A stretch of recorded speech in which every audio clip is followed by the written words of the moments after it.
నమస్కారం, welcome to I dream. ధర్మ మార్గం విత్ విజిత కార్యక్రమానికి స్వాగతం. ప్రస్తుతం మనతో పాటు ఉన్నారు శ్రీ విద్యా ఉపాసకులు గీతా కుమార్ గారు. ఇప్పుడు వారితో మాట్లాడదాం. నమస్తే అమ్మా. శ్రీమాత్రే నమః. నమస్తే మా. అమ్మా, చాలా వరకు ఈ మధ్య కాలంలో చూస్తూ ఉన్నాము, కొంచెం అమ్మవారు ఎలా అయితే చక్కగా కనిపిస్తారో నిండుగా ఒక బొట్టు, ఆ పట్టు వస్త్రాల్లో, అంటే మనం నిజంగా అమ్మవారిని చూడలేదు కానీ ఫోటోల్లో కానీ సినిమాల్లో ఇలా మనం అమ్మవారిని ఎక్కడ చూడాల్సి వచ్చినా ఒక రూపం ఎలా కనిపించిందో అలా ఆ రూపంతో మనం కనిపిస్తే ఇంకా మేమే అమ్మవారు అనే భావనతో చాలామంది బిహేవ్ చేస్తున్నారు ఈ మధ్య కాలంలో.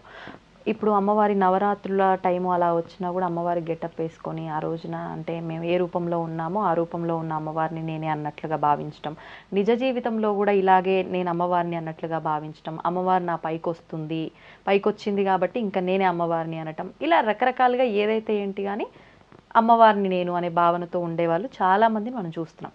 అసలు నిజంగా అమ్మవారు అలా వస్తారా ఎవరిపైకైనా? ఇదంతా సాధ్యపడుతుందా? ఎవరిని అమ్మవారు అని మనం భావించవచ్చు నిజ జీవితంలో? అమ్మవారు ఒకటే పరాశక్తి. ఆవిడే ఇంకా మనం భావించాలి ఆవిడ్ని. ఇంకా ఆవిడ వస్తారా అంటే అది ఇప్పుడు చాలామంది ఒంట్లోకి వస్తుంది అని చెప్తున్నారు. అవును. నేనైతే అది నమ్మను. నా వరకు నేను నమ్మను. ఇంకొకరి వరకు అనే విషయం అయితే మనకు సంబంధం లేదు. నా వరకు నేను నమ్మను. అంటే అమ్మవారు లాగా ఉండడం వేరు, అమ్మవారు మన పైకి వస్తుంది, ఒంట్లోకి వస్తుంది అనేది వేరు. ఇప్పుడు ఇది బాగా సాధన చేసి మనం అమ్మవారి సాధనలో చాలా ఏళ్ళు గడిస్తే తప్పితే మనకి అమ్మవారి దర్శనం కలగదు. ఇప్పుడు సాధకులంతా దేనికోసం అంత సాధన చేస్తున్నారు?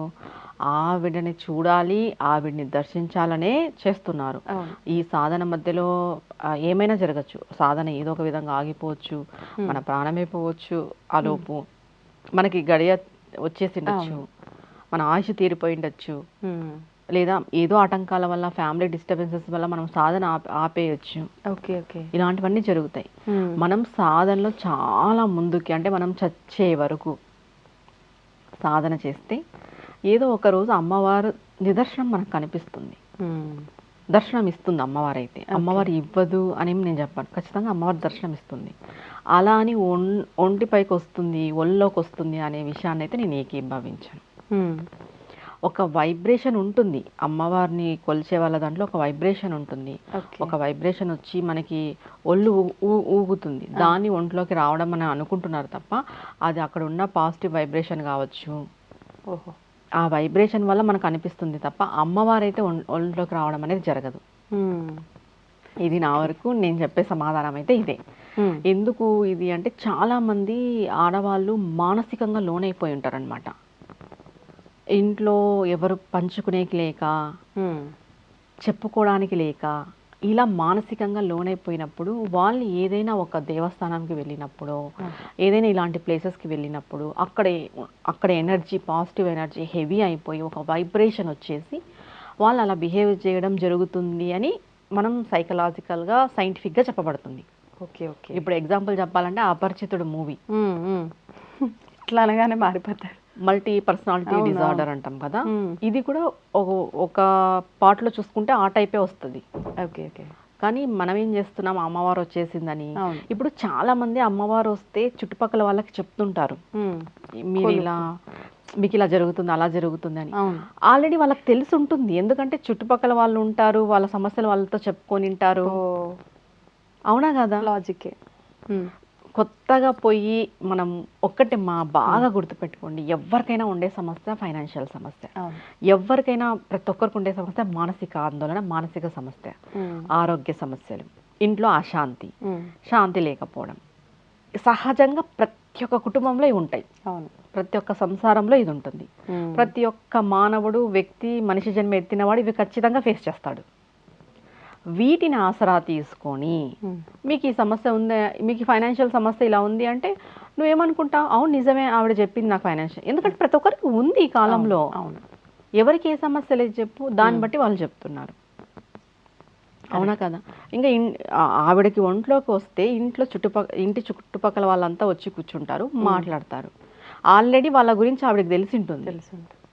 అవును, అదే ఆవిడ చెప్తుంది. దివ్య దృష్టి వేరు, ఒంట్లోకి రావడం వేరు. ఉమ్. జాతకం దివ్య వేరు, దృష్టి ఇది ఒంట్లోకి నమ్మొచ్చు రావడం అంటారా? వేరు. నమ్మొచ్చు. ఉమ్. దివ్య దృష్టి సాధన పరంగా వస్తుంది. ఉమ్.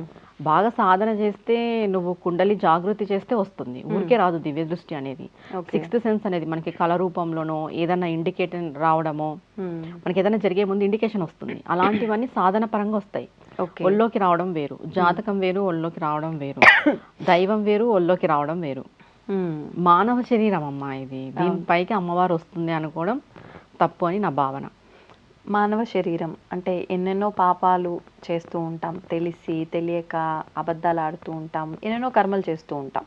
మరి పైకి రాలేదు అలా అని చెప్పించను లేదు అన్నప్పుడు సాక్షాత్తు కనిపించింది అని చెప్తుంటారు కొంతమంది. అమ్మవారు నాకు ప్రత్యక్షమైంది, స్వామి నాకు ప్రత్యక్షమయ్యాడు, నాకేదో ఇలా చెప్పారు, లేదంటే ఏదో చూపించారు, ఇలాంటివన్నీ వింటూ ఉన్నాం ఈ మధ్య కాలంలో. ఇదంతా ఏంటి, అలా జరుగుతుందంటారా? మనం ఉన్నాం కదా, మీకు భక్తి లేదు, అయినా మీకు దేవుడు కల్లోకి వస్తున్నాడు. ఎందుకు వస్తాడు? పూర్వజన్మలో నువ్వు భక్తుడై ఉంటావు, పూర్వజన్మలో నీ సాధన ఆగిపోయి ఉంటుంది. దాన్ని ముందుకు తీసుకురావడానికి భగవంతుడు నీ కలలో కనిపించవచ్చు. దీనికి ముందు మీ తల్లిదండ్రులు కానీ చేసిన పుణ్యము, పూర్వజన్మ సుకృతం వల్ల మనం ఆధ్యాత్మిక మార్గంలోకి వెళ్తాం. ఆధ్యాత్మిక మార్గంలోకి వెళ్ళడం కానీ, భక్తి మార్గంలోకి వెళ్ళడం కానీ, అమ్మవారిని కానీ అయ్యవారిని ధ్యానించడం కానీ అది అంత సులభమైన విషయం కాదు. మనకి పూర్వజన్మ సుకృతం, మన తల్లి తండ్రి చేసిన పుణ్యం వల్లనే లభిస్తుంది. పూర్వజన్మలో మన సాధన ఆగిపోయి ఉంటుంది. ఇప్పుడు దాన్ని కంటిన్యూ చేయడానికి మనం ఈ మార్గంలోకి వస్తాం. ఏదైనా కూడా టు బి కంటిన్యూ, ఇది జన్మాంతరం ఉంటుంది. ఇది మనం అనుకుంటాం ఈ జన్మలో అని, ఈ జన్మలోది కాదు. ఈ జన్మలో మనం ప్రతిదీ ఏది అనుభవించినా ఈ జన్మది కాదది, అది అంతా పోయిన జన్మకు సంబంధించినదే. దాన్ని బట్టి మనకు ఉంటుంది. ఓకే. దీని తర్వాత ఏం చెప్తాము, మనకు అమ్మవారు దర్శనం ఇస్తుందా? ఇస్తుంది. ఎప్పుడు? ఎవరికి? ఎప్పుడు? ఎప్పుడు? ఎవరికి? బాగా సాధనలో ముందుకెళ్ళిన వాళ్ళకి. అంటే ఏ కల్మషం లేకోకున్నట్టు ధర్మంగా, నీతిగా, నిజాయితీగా బతికి అమ్మవారినే శరణు అని నమ్ముకొని బతికిన వాళ్ళకి, కొన్ని ఏండ్లు సాధన చేసిన వాళ్ళకి ఇస్తుంది అమ్మవారు దర్శనం. ఆమె ఉన్నాను వెన్నెంట అని ఆమె ప్రతిక్షణం నిరూపిస్తుంది. అది వేరు. ఆమె ప్రెజెన్స్ని మనం తెలుసుకోవచ్చు. మనకు వచ్చే సమస్యలతోనో కష్టాలతోనో, ఆ కష్టాలని మనం గట్టెక్కడంలోనో ఆమె ప్రెజెన్స్ని మనం తెలుసుకోవచ్చు. ఆమె ఉంది అని, ఆమె మనల్ని కాపాడుతుంది అని. కానీ ఆమె మనకు డైరెక్ట్గా కనిపించాలి, ప్రత్యక్షం అవ్వాలి, మనం చూడాలి అంటే చాలా సాధన కావాలి.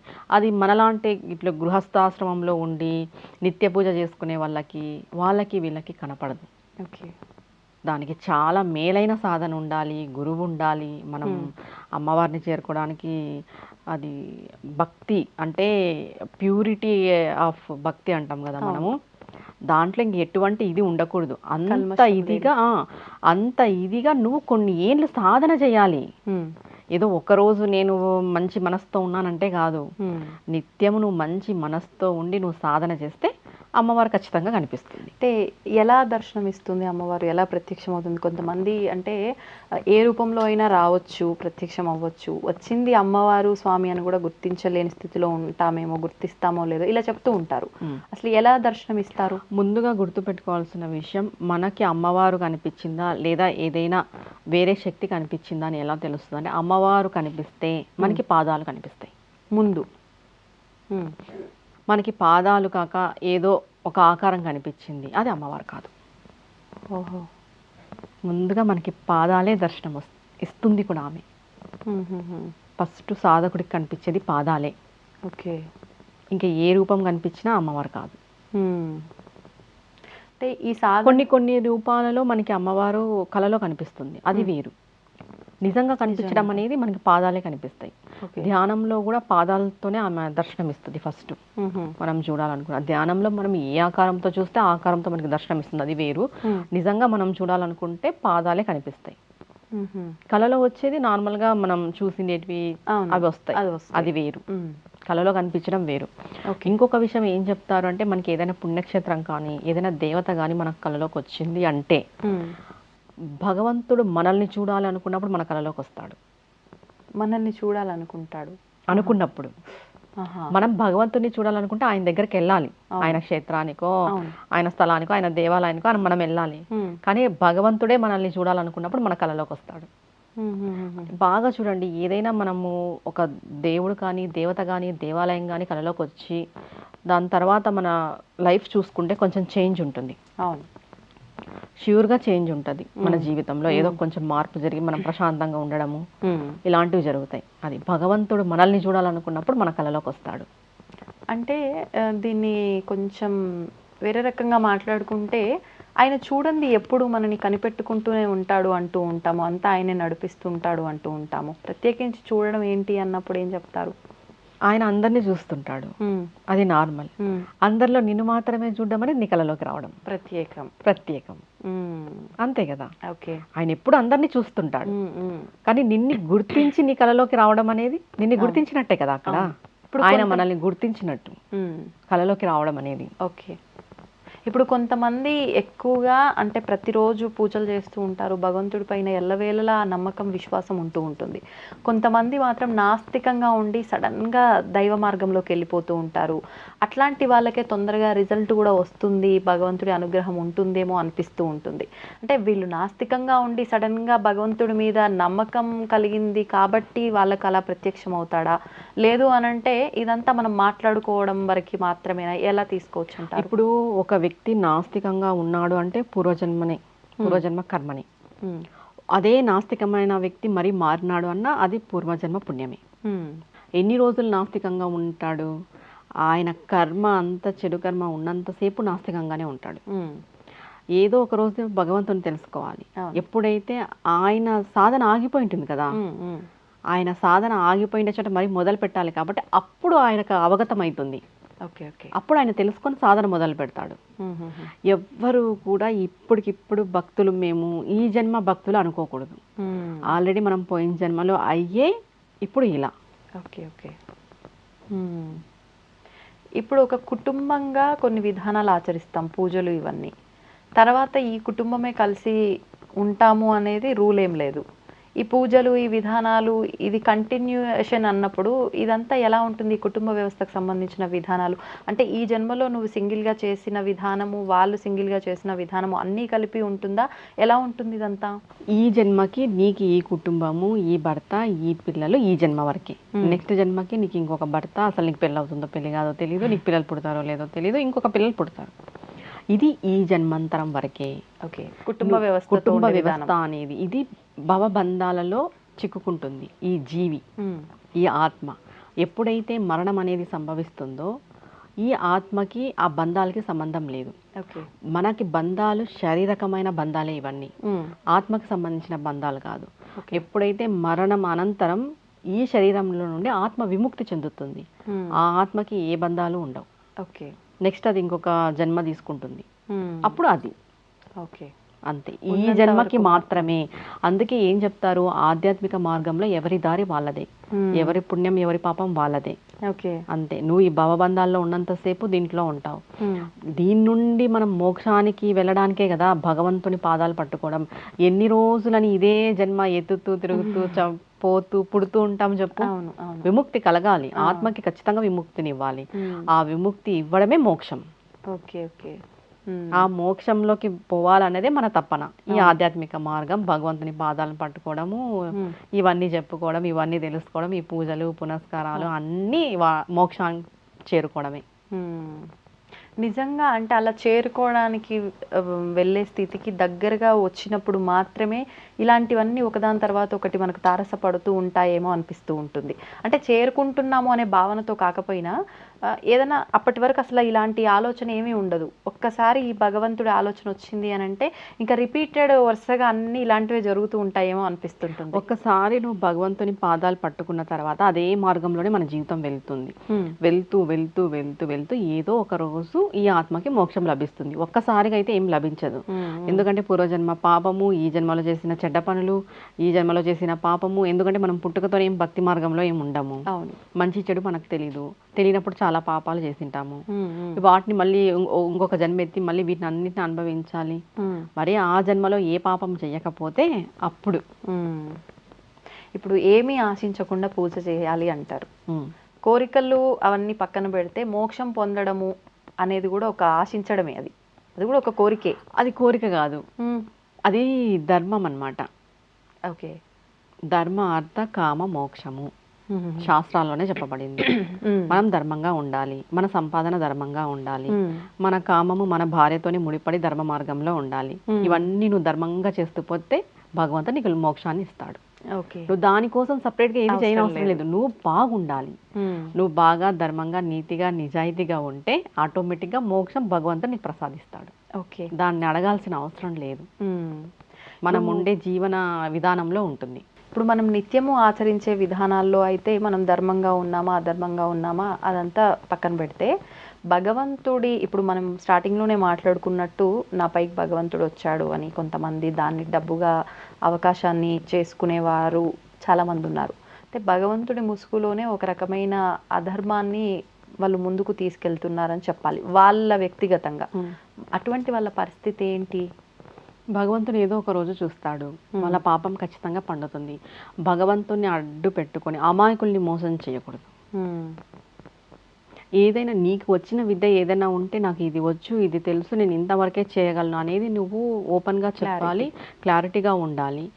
నీ వరకు ఎవరైనా సమస్య అని వస్తే నువ్వు నిజాయితీగా నిర్మోహమాటంగా ఏ అపేక్ష ఏది లేకోకుండా నువ్వు వాళ్ళకు సహాయం చేయగలగాలి. అలా అయితేనే నువ్వు ముందుకు రాగలం. కానీ మనం ఏదో మన స్వలాభం కోసము అవతల వాళ్ళని మభ్యపెట్టి దీనికి ఇంత అవుతుంది దానికి అంత అవుతుంది అని డబ్బులు తీసుకోవడం అది చాలా చాలా పాపము. దాని ఫలితం చాలా ఘోరంగా ఉంటుంది. ఇంకొకటి ఇప్పుడు మేమే దేవుళ్ళు, మేమే అమ్మవారు, మేమే అనే ఫీలింగ్ చాలా ఉంది. మనం ఎప్పుడు అమ్మవారుగా కాలేం. అది ఒక సాధకుడికి మాత్రమే చెందినది. సాధకుడు పోను ఏమైపోతాడంటే అమ్మవారు తాను అని ఒకటే అనే భావన వస్తుంది. మనం ఇక్కడ పొద్దున లేయని కూడా లేయము, సరిగా సూర్యోదయానికి ముందే మనం లేయని కూడా లేయము. అది కూడా మనకి చేత కాదు. మనం నేనే అమ్మవారిని ఎలా భావిస్తాం చెప్పు? మన పని మనం చేసుకోలేము, మనం త్వరగా లేవలేము, కరెక్ట్గా ఉండలేము, మన వస్త్రధారణ కూడా ఏది సరిగ్గా లేదు ఈ కాలంలో. మనం ఏం చేస్తున్నాం చెప్పు?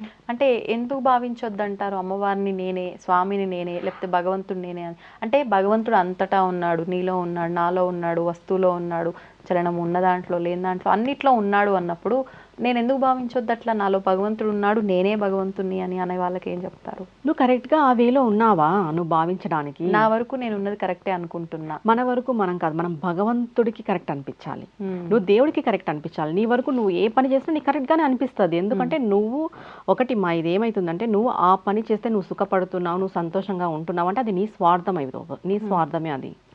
అవునా కదా? నీ స్వార్థానికి నువ్వు చేసే పనులు నువ్వు ఎలా కరెక్ట్ అనుకుంటావు? నిజమా కదా? అవును అవును. భగవంతుని అందరిలో చూడమన్నారు. నేనే భగవంతుడు అనే భావన ఎప్పుడొస్తుంది? సాధన చేస్తూ చేస్తూ ఈ సంసార బంధం నుండి విముక్తి అయిపోయి మనకి ఈ ప్రపంచంతో పని లేనప్పుడు వస్తుంది నేనే భగవంతుడు అని. ఆఖరికి సాధకుడు కోరుకునేది కూడా అదే, కానీ అది సాధకులకి వర్తిస్తుంది.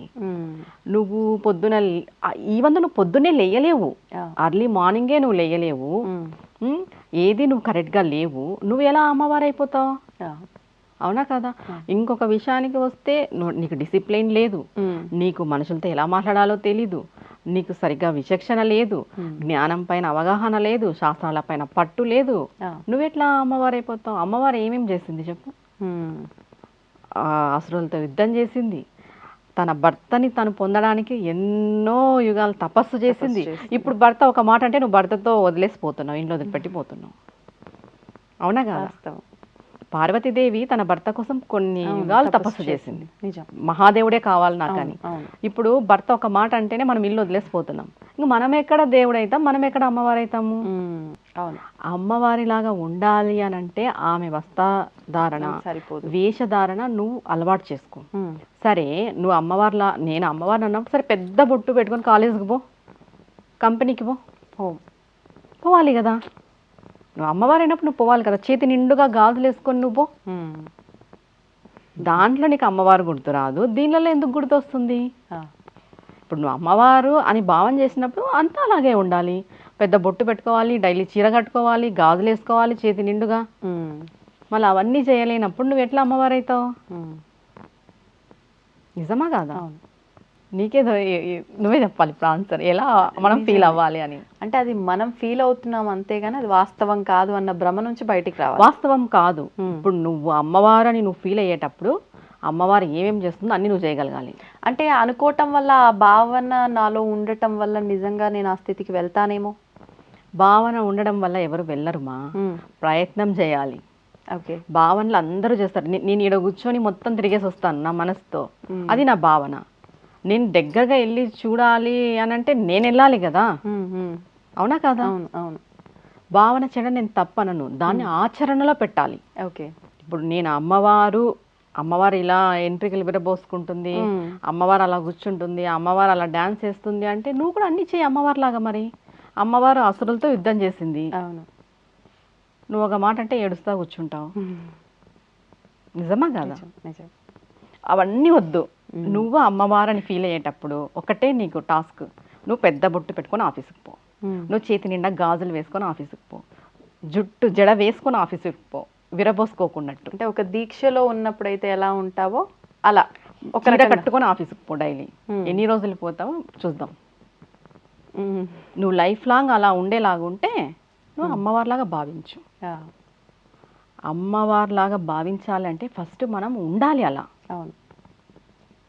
మనం ఉన్నప్పుడు ఆటోమేటిక్గా మనమే అమ్మ అవుతాం, కామని కాదు. ఏదో ఒక్కదాన్ని పట్టుకొని అమ్మవారు అలా చేసింది నేను అలా చేస్తాను, అమ్మవారు ఇలా చేసింది నేను ఇలా చేస్తానంటే అది తప్పు. అవునా కదా? అంతే అంతే. ప్రతి ఒక్కరు ఇది ఎవరికి వాళ్ళు వేసుకోవాల్సిన ప్రశ్న ఒక రకంగా.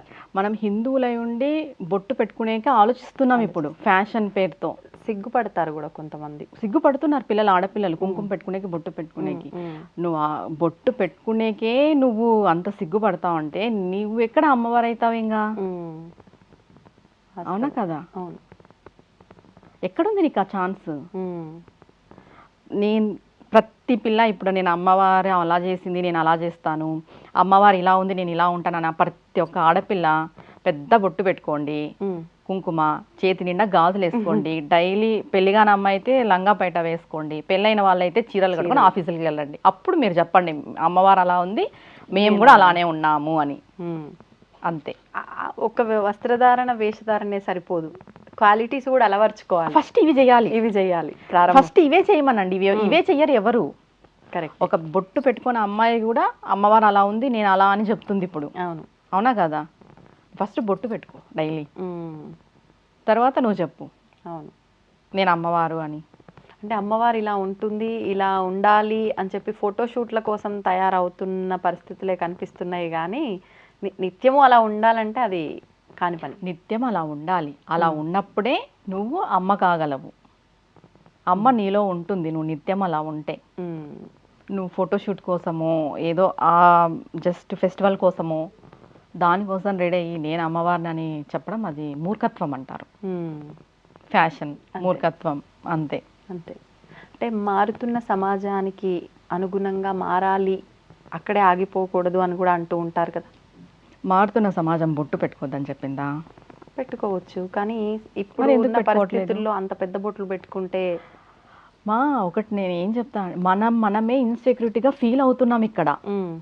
వాళ్ళు ఎవరేమనుకుంటే ఏముంది, నువ్వు అమ్మవారు కదా నువ్వు బొట్టు పెట్టుకో, పక్కన ఏం ఫీల్ అయితే నీకెందుకు? నువ్వు ఒక పెద్ద బొట్టు పెట్టుకునేకే నువ్వు అంత ఇన్సెక్యూరిటీగా ఫీల్ అయినప్పుడు నీలో ఆ అమ్మ శక్తి ఎలా వస్తుంది? నువ్వు ఆ అమ్మతో ఎలా పోల్చుకుంటావు? ఓకే. పెద్ద బొట్టు పెట్టుకుని పోయేకే వాళ్ళు చూస్తే ఎవ్వరు ఏమనరు. నువ్వు పెద్ద బొట్టు పెట్టుకుని వస్తే ఫస్ట్ చూస్తారు, ఆశ్చర్యపోతారు, సెకండ్ రోజు చూస్తే నవ్వచ్చు, మూడో రోజు చూస్తే అబ్బా బాగుంది అని వాళ్ళు అలవాటు పడిపోతారు. అంతే. నువ్వు పెట్టుకోవట్లేదు ఫ్యాషన్తో. ఒకప్పటి పూర్వకాలంలో ప్రతి ఒక్కరు ఆడవారిని ఎవరు చూసినా పెద్ద బొట్టు, తల్లో పువ్వులు, పద్ధతిగా చీర, గాజులు, ఇప్పుడు ఫంక్షన్లకు ఎట్లా అయితే ఉంటున్నామో వాళ్ళు ఎప్పుడు అట్లనే ఉండేవాళ్ళు. ఇప్పుడు ఫంక్షన్లకు కూడా ఎవరు పెద్ద బొట్టు పెట్టట్లేదు. చిన్న చిన్న స్టోన్స్ అవి కనిపించినట్టు ప్రతి ఒక్కటి మళ్ళీ అన్ని బ్యాక్లేండి, అన్ని పాతకాలం నాటి పద్ధతులు మళ్ళీ చిన్న చిన్నగా రావాలి, వస్తున్నాయి. ప్రతి ఒక్కరిలోనూ బొట్టు పెట్టుకోవాలనే ఆలోచన వస్తే సగం మారినట్టే అంతే మన సమాజం. ఆడపిల్లలు మగపిల్లలు ప్రతి ఒక్కరు బొట్టు పెట్టుకోవాలి. ఈ ఆలోచన వస్తే వాళ్ళే అమ్మవార్లు, వాళ్ళే అయ్యవార్లు. అంతే. మీరు బొట్టే పెట్టుకోరు కానీ మేము అమ్మవారు, నేను శివుడు, నేను అది, నేను ఇది అంటే అది ప్రయోజనం లేని విషయం. అసలు చెప్పుకోకూడదు అలా, సిగ్గుచేట అలా చెప్పాలంటే. నీలో ఒక క్వాలిటీ కూడా లేదు, నువ్వు ఎలా పోల్చుకుంటావు చెప్పు? అంతే కదా. అంతే. చాలా మంది ఇళ్ళల్లో మనం తరచుగా వింటూనే ఉంటాం. అంటే ఏమో గ్రామాల్లో ఎక్కువగా వింటుంటాము ఇలాంటి విషయాలు అనిపిస్తూ ఉంటుంది. అందరూ అని చెప్పలేంలేండి, మళ్ళీ నన్నేసుకుంటారు. పూజలు ఎక్కువగా చేస్తున్న స్త్రీలు ఎవరైనా ఉంటే బాధ్యతలన్నీ ఇంట్లోవి సక్రమంగా చేయకుండా పూజలు అని చెప్పి నీ బాటికి నువ్వు వెళ్తున్నావు వస్తున్నావు, ఎంతసేపు పూజలే కాదు ఇవి కూడా చూసుకోవాలి సక్రమంగా అన్నట్లుగా మాట్లాడతారు. ఒకవేళ నిజంగా ఆ బాధ్యతలు నిర్వర్తించక ఇట్లా చేసే వాళ్ళ విషయంలో అయితే వర్తిస్తుంది, కానీ ఏదో అనాలి కాబట్టి అనాలి అన్నట్లుగా అనేవాళ్ళు కూడా ఉన్నారు. అంటే ఇటు మీరు దైవారాధన చేయకపోయినా కూడా ఇంట్లో పిల్లలు, హస్బెండ్, అత్తమామలు ఇవన్నీ కరెక్ట్గా చూసుకున్నా అంతే మీకు సేవ చేసుకున్న పుణ్యం ఉంటుంది కాబట్టి ఇల్లాలిగా మీది ఇదే ధర్మము, అది చేయకపోయినా పర్లేదు అన్నట్టుగా మాట్లాడుతూ ఉంటారు. అసలు ఈ విషయాలను ఎలా తీసుకోవాలి? భగవంతుడి సేవ ముఖ్యమా, ఇంట్లో వాళ్ళ సేవ ఒక రకంగా సేవ ఇది కూడా, ఈ సేవ ముఖ్యమా, రెండూ ఇంపార్టెంటేనా ఒక స్త్రీకి? దాని గురించి వివరణ ఇవ్వండి.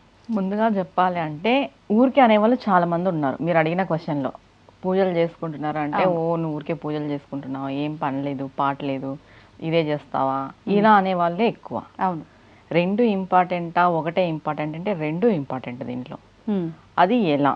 ఇప్పుడు ఒక ఈ అమ్మాయి పూజలు చేస్తుంది, ఒక ఆవిడ పూజలు చేస్తుంది అని అంటే ఎవరి కోసం చేస్తుంది? వాళ్ళు వాళ్ళ భర్త వాళ్ళంతా బాగుండాలనే చేస్తారు. అవును, అవునా కదా? కానీ ఇక్కడ ఏమైపోతుందంటే ఏమో ఆవిడ ఈ పూజలు చేస్తూ పట్టించుకోవట్లేదు, పట్టించుకుంటున్న వాళ్ళు కూడా ఈ మాటల్ని ఫేస్ చేస్తారు. కుటుంబ బాధ్యతలు పట్టించుకుంటూ ఉండే వాళ్ళు కూడా ఈ మాటల్ని ఫేస్ చేస్తారు. ఏదో అనాలని నోరుంది అనేసేయాలి ఇలా. ఇంకొకటి, అమ్మాయి ఇంట్లో సేవ చేయాలా అనంటే సేవ చేసేకి నువ్వు తెచ్చుకోలేదు కదా కోడల్ని. అవును, ముందుగా అయితే బాధ్యత చేయాలి. కానీ ఆ అమ్మాయి ఏదో ఇంకా నీకు సేవ చేసేకే ఉంది, ఆ అమ్మాయికి ఇంకొక జీవితం లేదు అనేలాగా మనం భావించకూడదు. ఎందుకంటే ఎవరి ఇష్టాలు వాళ్ళకు ఉంటాయి. ఇప్పుడు ఒక అమ్మాయికి ఆధ్యాత్మిక మార్గంలో వెళ్ళాలని ఇష్టం ఉంటుంది, అమ్మాయి ఏం తప్పు పని చేయట్లేదు కదా, చేస్తుంది పూజే, దాంట్లో బాధపడే అవసరం ఏముంది? దీంట్లో చాలా మంది బాధపడే వాళ్ళు ఉన్నారు, మనం చూస్తున్నాము వింటున్నాము కూడా. అయితే సపోర్ట్ చేయి, లేదా సైలెంట్ అయిపో. అంటే ఇవి పూజలు చేస్తున్న దానికి ఇంట్లో వాళ్ళకి కూడా సమ్మతం అయితే పర్వాలేదు, వాళ్ళకి ఇవి ఇంట్రెస్ట్ లేదు అంటే కనుక ఖచ్చితంగా యాంటీనే, అక్కడ ఖచ్చితంగా గొడవలే, ఫస్ట్గా గొడవలు వస్తాయి. ఇప్పుడు ఒక విషయం ఏంటంటే, ఇప్పుడు మీరు ఏమన్నారు, ఇంట్లో సేవ, అవును భర్తకు సేవ చేస్తుంది, ఆ అమ్మాయిని సేవ చేసేకే వాళ్ళ అమ్మ వాళ్ళ నాన్న కానీ ఏం పెట్టలేదు కదా మీకోసము. ఇంటి బాధ్యతలు నిర్వర్తించాలి. ఇంటి బాధ్యతతో పాటు దేవుడి సేవ చాలా చాలా ముఖ్యం, చాలా ఇంపార్టెంట్ కూడా. లేదు ఇప్పుడు మనం అంటాము భర్తకి పిల్లలకు సేవ చేసుకుంటే అదే పుణ్యం ఉంటుంది, నేను లేదని చెప్పాను. ఇప్పుడు భర్త సైకో సాడిస్టు అలా అయితే ఏం సేవ చేసుకుంటుంది అమ్మాయి? భర్త మారాలని పూజ చేయాల్సిందే కదా ఖచ్చితంగా. లేదు నువ్వు భర్తకే సేవ చేయి, ఆ భర్త మారుతాడు, నువ్వు పూజ చేయొద్దు అంటే అవుతుందా? కానీ అలానే చెప్తారుగా పెద్దవాళ్ళు. ఎక్కడ మారుతున్నారు? భర్త మారట్లేదు కదా. ఇప్పుడు భర్త మారాక అమ్మాయి ఏదో ఒక పూజ చేయాలి. అవును, దైవానుగ్రహం అవసరం ఖచ్చితంగా. దైవానుగ్రహం లేనిదే నువ్వు ఊరికే ఇక్కడ సేవ చేసుకుంటూ ఉండు అని చెప్పడం కూడా కరెక్ట్ కాదు అది. ఇది ఎంత అవసరమో అది కూడా అంతే అవసరం. ఇక్కడ ఎలా చెప్పారంటే, ముందు కాలంలో చాలా పెద్ద పెద్ద ఫ్యామిలీస్ కాబట్టి ఈ పూజలకి అంత వెసులుబాటు ఉండదు చేసుకోవడానికి పెట్టుకోవడానికి. అప్పుడు ఏం చెప్పారు, పతియే ప్రత్యక్ష దైవం అని, ఇంట్లో పనులు చేసుకుంటే చాలని ఇలా చెప్పారు. ఎందుకంటే అప్పుడు పనులు ఎక్కువ, మనుషులు ఎక్కువ, అంతా ఎక్కువ. ఇప్పుడు మనమే నార్మల్ ఫ్యామిలీ, చిన్న కుటుంబం హ్యాపీగా చేసుకోవచ్చు. ఇప్పుడు ఇంట్లో సేవ చేస్తే దేవుడికి ఇదవుతుందా అని అంటే, నువ్వు మనస్ఫూర్తిగా ఏ సేవ చేసినా దేవుడికి ఇదవుతుంది, నేను ఆ విషయం లేదనను. నీకు ఇంట్లో పూజ చేసుకునేకి అంత అవైలబిలిటీ ఉంది, నువ్వు అన్నీ చేసేకి అవైలబిలిటీ ఉన్నా నువ్వు చేసుకోలేకపోతే మిస్టేకే కదా. అవును. ఇప్పుడు నువ్వు పూజలు చేస్తుంటే మీ ఇంట్లో వాళ్ళు సపోర్ట్ చేస్తున్నారు, హ్యాపీగా చేసుకో అంతే. అంత బాగుండి చేసుకోకపోవడం తప్పు. ఇది ఎవరికి పెట్టారు? సపోర్ట్ చేయని వాళ్ళకి పెట్టారు.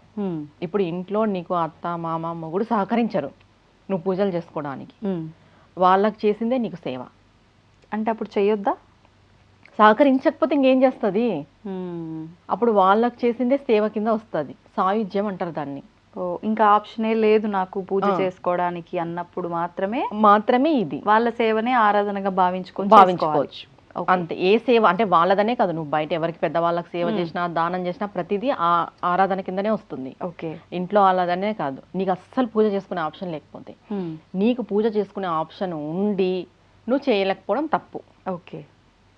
ఇప్పుడు ఏమంటారంటే మనం నిత్యము ఒక పని క్రమం తప్పకుండా చేస్తూ ఉంటే అది భగవంతునికి చేరుతుంది అంటారు. అది ఎప్పుడు చేరుతుంది భగవంతునికి? నీ మనసులో భగవంతుడు ఉన్నప్పుడు చేరుతుంది.